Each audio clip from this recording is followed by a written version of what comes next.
precisa de um mecânico, de um sapateiro, de uma mão, de um pé, precisa de um piloto, de um ginete, de um holandês, precisa de artista, precisa de uma avó, precisa de amigos, precisa de alguém, precisa de você.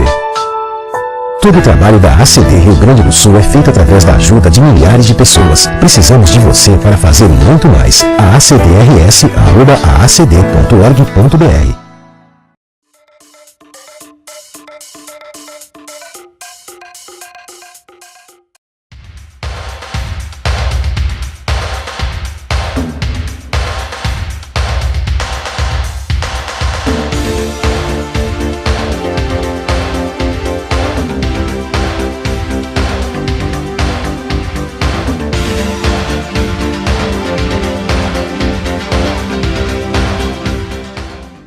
O que a gente mais faz hoje em dia é clicar.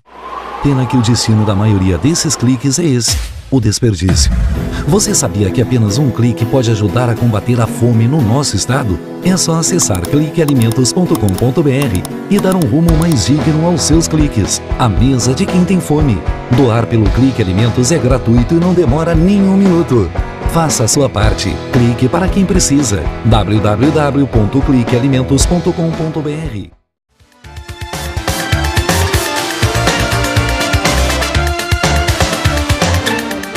Estamos recebendo novamente dentro do programa o Dr. Reinaldo Momo, ele que é psicólogo, hipnólogo clínico e participa hoje conosco justamente para trazer informações sobre questões relacionadas à hipnose, às fobias, à insegurança, também questões de depressão e outras situações no nosso dia a dia que realmente merecem uma atenção maior. E nesse sentido, ele participa conosco. Tudo bom? É um prazer estar aqui contigo, Sandro. Tudo bem.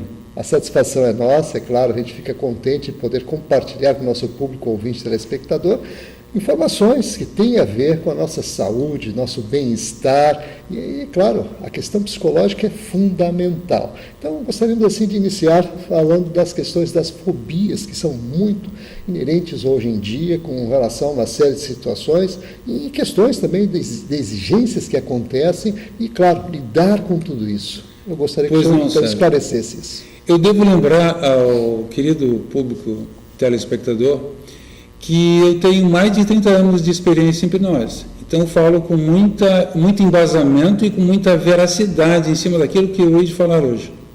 Fobias é todo tipo de medo, qualquer tipo de medo. Medo de aranha, medo de altura, medo de trovão, medo de ladrão, medo de assalto, enfim, qualquer tipo de medo torna-se uma fobia que, por sua vez, poderá gerar um trauma ou um complexo, né? O indivíduo, por exemplo, pode ficar complexado porque tem uma espinha no rosto e passa a crer a vida inteira que é feio porque tem uma espinha no rosto. Muitas vezes a espinha já se foi, mas na mente subconsciente do indivíduo é como se ele ainda estivesse com aquela espinha. Então, muitas vezes o indivíduo traz, ao longo da sua vida, traumas, bloqueios e decisões negativas que, através da hipnose clínica, que não é hipnose de palco, e sim aquela hipnose que vai permitir o indivíduo relaxar, através do estado de relaxamento, gerando um foco e usando da imaginação, a psicologia moderna, a hipnose clínica, vem casar e formar uma técnica de vanguarda que vai facilitar a vida de todas aquelas pessoas que têm fobias. Realmente, se eu falo nessas questões, falo nos medos, e o medo de viajar de avião também é uma constante. E hoje em dia é uma exigência, até porque as distâncias estão cada vez menores justamente em função desse tráfego aéreo. E as pessoas que têm esse tipo de problema, esse tratamento também é bastante pertinente, até porque o senhor falou a questão da hipnose clínica. Sim. Existe um modelo ericksoniano Sim. que realmente tem aspectos importantes que eu gostaria que o senhor falasse. Pois não. Eu domino todas as técnicas, desde a técnica da hipnose clássica, a hipnose ericksoniana e aquela que é fruto do meu trabalho de muitos anos. Então, eu desenvolvi um estilo próprio. Sou muito procurado por pessoas que têm medo de avião, César, e outros tipos de medos, né? Eu percebo que, em função da mídia, das novelas, dos meios de comunicação, algumas neuroses são assimiladas através da informação. Agora mesmo nós temos na novela das 9 horas da Globo O indivíduo é presidente de um hospital e se apaixona pela sua secretária. Então, eu já recebi essa semana algumas pessoas que estão hipervigilantes, sentindo a sensação, quase que uma neurose, de que estão sendo traídas pelos seus maridos, principalmente as mulheres. Há também os homens que sentem ciúmes das suas mulheres.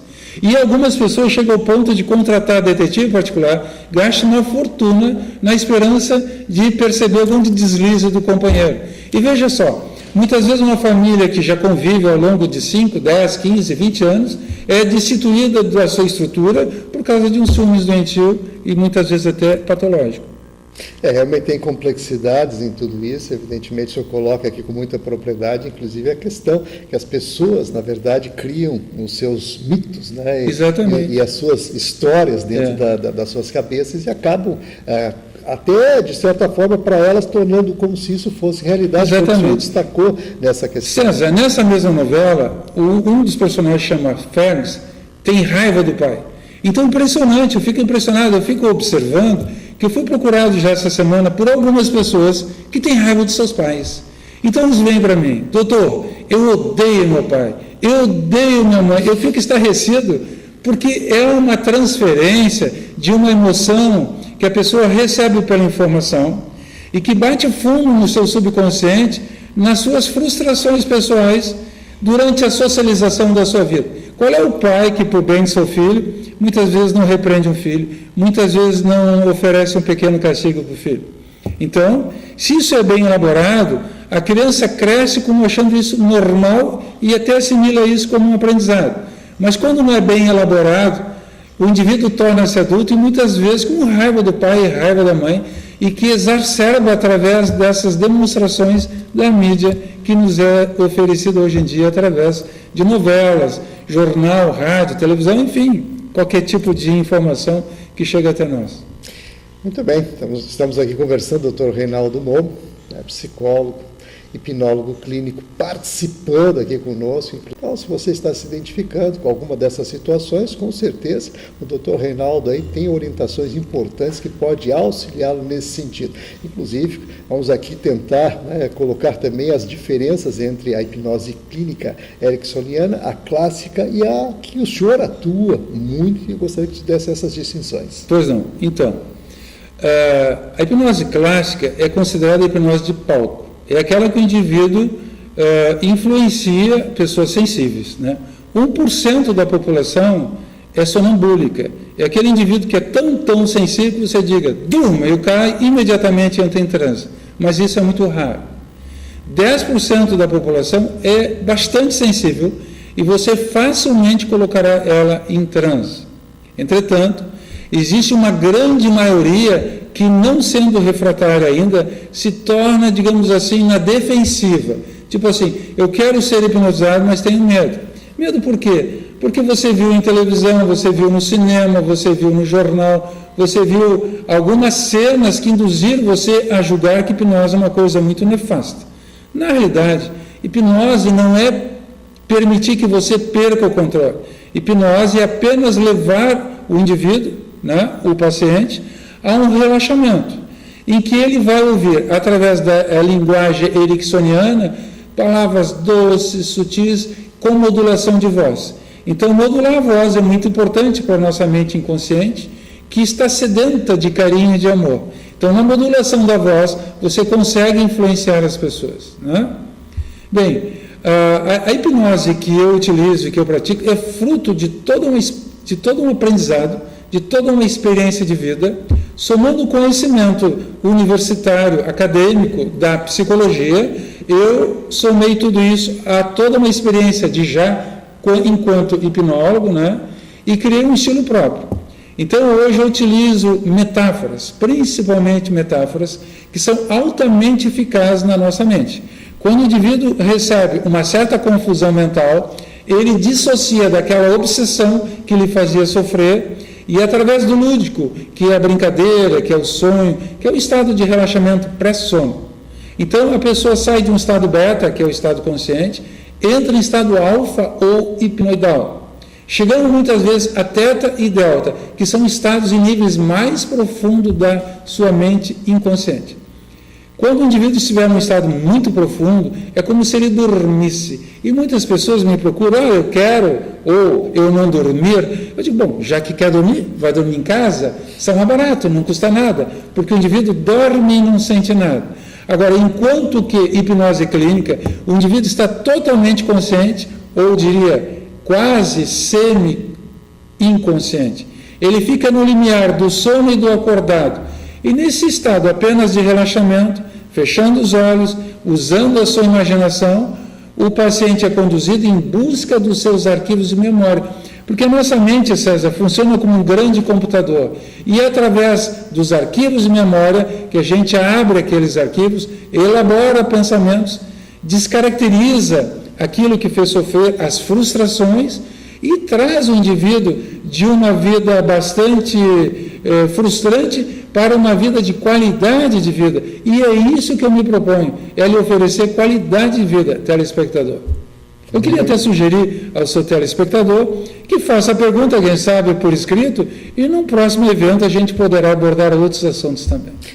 Doutor Reinaldo, a questão da insegurança, da depressão, que também está aí no nosso dia a dia, pela exigência, né, de uma série de circunstâncias, e principalmente em função da questão do convívio humano, que cada vez mais a gente vê a dificuldade nesse sentido, dentro dos relacionamentos, dessas trocas, o que hoje vem se acirrando. Nesse aspecto, assim, eu gostaria que o senhor colocasse algumas situações e ponderasse também como trabalhar tudo isso. Sim. Certo. Infelizmente, a medicina moderna, ela rotula a depressão como sendo uma coisa estanque. É um rótulo, depressão. O indivíduo vai no psiquiatra, vai no médico, ele receita, prescreve, que está autorizado para isso, o indivíduo volta para casa, muitas vezes gasta uma fortuna para curar a sua depressão. Ontem mesmo atendi uma senhora que gasta R$2.000 por mês só em remédios. E são remédios muito fortes, porque além da depressão, ela sofre de pânico e tem ideação suicida. Então, o que sustenta ela dentro da esfera mental dela é que ela gasta muito dinheiro para poder suportar a depressão, que gera muitas vezes ideação suicida. O que acontece? Quando eu atendo, eu esqueço toda essa rotulação e busco na raiz da emoção do indivíduo o que fez ele sofrer. Muitas vezes, e quase sempre, a queixa não corresponde à expectativa do paciente. Porque durante a regressão, através da hipnose clínica, a pessoa vai lembrar que quando ela era criança, por exemplo, houve um desagrado de uma avó, de um tio, de uma tia, de uma madrinha, de um irmão, de um vizinho, do próprio pai ou da própria mãe. E muitas vezes aquilo que gerou lá no início da sua vida enquanto criança é o início de um novelo inosado que vai ser rotulado mais tarde como depressão. Então, através dessa técnica que eu domino, o indivíduo mergulha dentro da sua emoção, abre a sua caixa de Pandora, faz uma nova leitura daquilo que lhe fez sofrer, ressignifica a emoção, cria um novo entendimento e passa tudo. É impressionante como muitas vezes em 3, 4 sessões a depressão vai embora. E é muito rápido. Isso é fantástico. Realmente é fantástico. É impressionante. Vamos fazer um breve intervalo. Eu convido você a manter a sintonia. A gente continua aqui com o Dr. Reinaldo Momo, trazendo mais informações. Vamos falar aí sobre a questão das dependências, drogas e tabagismo. Como trabalhar isso. Continue ligado que num instante só a gente volta.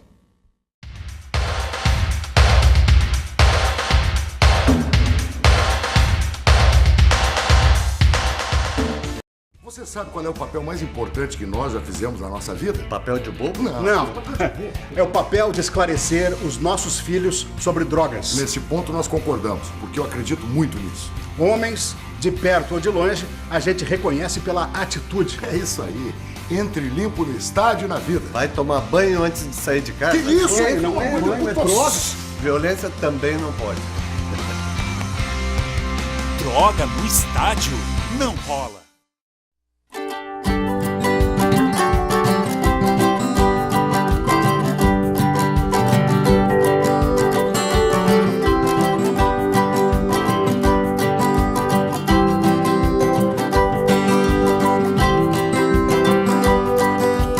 Essa flor, ou melhor, esse jardim, ele não ficou bonito por acaso. Para crescer assim, foi preciso muitos cuidados. Florzinhas precisam de água, luz e carinho. E não por um dia ou dois, mas sim pelo ano inteiro.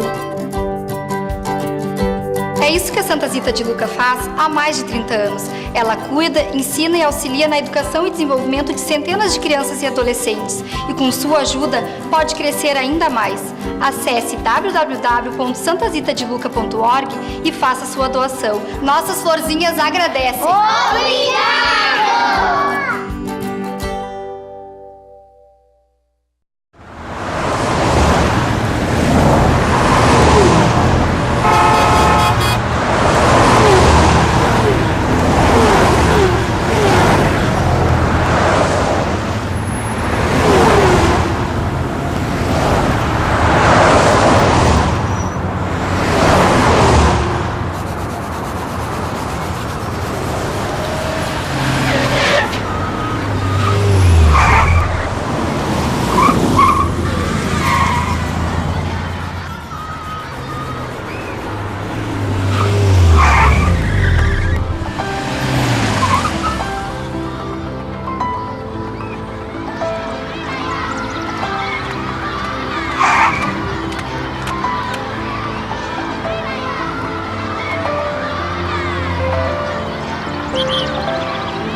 Recebendo aqui com a grata satisfação mais uma vez Dr. Reinaldo Momo, ele que é psicólogo, hipnólogo clínico, trazendo informações aí, e claro, orientações importantes para você que está sempre ligado na nossa programação. E agora vamos tratar de um assunto que realmente assola muito a nossa sociedade, que é a questão da dependência, as drogas, e também a questão do tabagismo está vinculado, que é uma droga também, e que ele tem um trabalho também direcionado nesse sentido, e é claro, vamos receber aqui as suas orientações. Pois não, Sandra. Drogadição, qualquer dependência química, o mais fácil, com incrível que pareça, para curar é o alcoolismo. O alcoolismo é socialmente bem aceito. Então, normalmente, a família se reveza em cuidados e atenções para que isso aconteça, né? Porém, desde que a esposa e os filhos também não façam o consumo do álcool, é mais fácil tratar o marido ou um filho. Quando toda a família é usuária de consumo de álcool, aí fica bem mais complicado. Porque dentro da linha sistêmica, normalmente, eu tenho que atender toda a família, para dar estrutura e infraestrutura para atender o dependente químico. O dependente químico, normalmente, ele foi assediado pelo atravessador da droga. É aquele indivíduo que, quando a criança se sente mal amada, se sente carente do afeto do pai e da mãe, vai buscar nas vizinhanças o pseudo-pai, encontra lá alguém que lhe dá uma droga gratuitamente na primeira, na segunda, quem sabe até na terceira vez. A partir de então, o indivíduo é explorado financeiramente porque ele se torna dependente. A droga, por ser droga, ela cria uma dependência. Alguns remédios, algumas drogas, né? Como a maconha, como a cocaína, como o crack. Quanto mais nefasto a droga, mais dependência gera. É por isso que os dependentes de crack vivem na periferia da cidade, em calçadas, em cantos escuros, porque se tornam verdadeiros bichos, né? Na nossa mente existe o chamado cérebro reptiliano, que é aquele aspecto mais animal do nosso ser, que somos animais racionais. E esse aspecto mais animal, ele é carente do consumo de algo que lhe dê prazer. Então, a sensação de saciar a fome e de saciar o prazer é uma coisa inerente a nós seres humanos. Quando isso é estimulado através de drogas, o indivíduo se sente fragilizado na sua estrutura de caráter e muitas vezes na sua personalidade. Quando a família é bem constituída e dá suporte para essa criança, rapidamente os pais se mobilizam e dificilmente isso se constitui como uma dependência. Quando isso não acontece, daí porque a linha sistêmica, eu tenho que atender também o pai, a mãe, muitas vezes os irmãos, os parentes, para dar sustentação, para que essa criança que não se sentindo enquanto amada, torne-se preenchida, digamos assim, na sua necessidade de amor, de carinho, de afeto, fortalecendo a sua autoestima e o seu amor próprio. Então, carece ainda, além do aspecto psicológico, da intervenção psiquiátrica. Porque aqui, nesse caso, mais do que em outros casos, o indivíduo necessita de um suporte químico, farmacêutico, para dar sustentação à sua recuperação. Mais ainda, ele deve, sim, em estado mais avançado, ser internado em fazendas de saúde e, de preferência, que dê estímulo não só à sua saúde, como à sua vida profissional, como à sua vida emocional e, principalmente, também espiritual. Que se o indivíduo não tiver fé, se ele não acreditar num ser superior, ele vai se tornar muito materialista, muito apego à matéria e vai desacreditar na sua própria recuperação, pensando exclusivamente no seu prazer, como o prazer do sexo, o prazer da droga, do álcool ou do tabagismo. Realmente tem situações aí que o senhor coloca e que preocupam muito, e o grande desafio, estamos chegando aqui aos minutinhos finais, eu gostaria de falar da questão das limitações, na questão da educação hoje, que há uma necessidade, até a questão das referências, que boa parte dessas pessoas, pelos estudos que estão sendo apontados, é justamente embasados dentro daquilo que o senhor colocou, sim, que é a falta de carinho, falta de atenção, falta de amor e essas circunstâncias todas. E nesse sentido, assim, claro que fica lá a pergunta, e o grande desafio é esse, é vencer essas batalhas, né? A recuperação, efetivamente, porque algumas drogas realmente, inclusive, sequelas deixam no próprio organismo, no cérebro das pessoas. Eu gostaria que o senhor abordasse essa situação e desse, claro, algum alento ao pessoal que está aí ligadinho, acompanhando nossa programação. Vamos ver se eu compreendi a pergunta. Se há recuperação de um drogado? Exatamente. Sim, no meu ver, desde que o indivíduo seja tratado com remédios, dentro da linha farmacológica, com a assessoria de um psiquiatra, de vários psicólogos, de vários tipos de terapia que vão se integrar, daí porque a psicologia integrativa, saúde integrativa, que envolve um rol de profissionais da área da saúde, em colônias de saúde, ou seja, fazendas, sítios, em que o indivíduo fique internado, não por 1 mês, 2 meses ou 3 meses, são muitos meses. E isso, para que isso aconteça, o próprio indivíduo tem que ter vontade, tem que ter desejo e atitude de mudança. Porque caso isso não aconteça, se lhe foi permitido ficar naquela de papai bonzinho, não, coitadinho do meu filho ou da minha filhinha, ele vai voltar a consumir droga. Nesse caso, tem que ser uma linha mais rígida, mais austera, uma linha comportamental. O indivíduo não pode, não deve sair da linha da conduta de tratamento, até ele se sentir capaz de superar a sua dependência química e partir para a vida social, trabalhando, estudando e vivendo uma vida dentro do nosso meio comum. Muito bem, realmente. Tem que internar, não tem outra saída. É algo que exige da pessoa uma certa determinação e um pulso firme da própria família nesse aspecto. Então, enquanto a nossa sociedade, nossas autoridades ficarem de bonzinhos, vai continuar essa promiscuidade em cima da droga e cada vez mais isso vai virar uma legião de sofredores e favelados. Eu estou fazendo um projeto que eu quero apresentar às autoridades no intuito de criar colônias de saúde, onde o indivíduo entra como num funil, trabalhando primeiro a sua saúde, depois a sua vida profissional e saindo lá no fim do túnel como um cidadão de bem para trabalhar na nossa sociedade. Realmente, é uma proposta bem interessante. Isso é construtivo, né? É comportamental e é sadio. E é proativo. E é proativo, funciona. Faz com que o indivíduo passe a exercer a sua cidadania plena, no caso, né? Como indivíduo, gozando de todos os aspectos. Que bom que você vê assim. Não, tem que ser visto. Sabe as palavras, proativo. A maneira que a gente tem que trabalhar todas essas questões, que a gente sabe dos desafios. Mas, de qualquer forma, agradecemos muito pela sua participação. É um prazer estar aqui com você no seu programa. Obrigado, doutor Reinaldo Momo, psicólogo, hipnólogo clínico e, é claro, com especialização, com conhecimento de causa, trazendo informações para você que está aí ligadinho com a gente em toda a nossa programação. Mais uma vez, muito obrigado.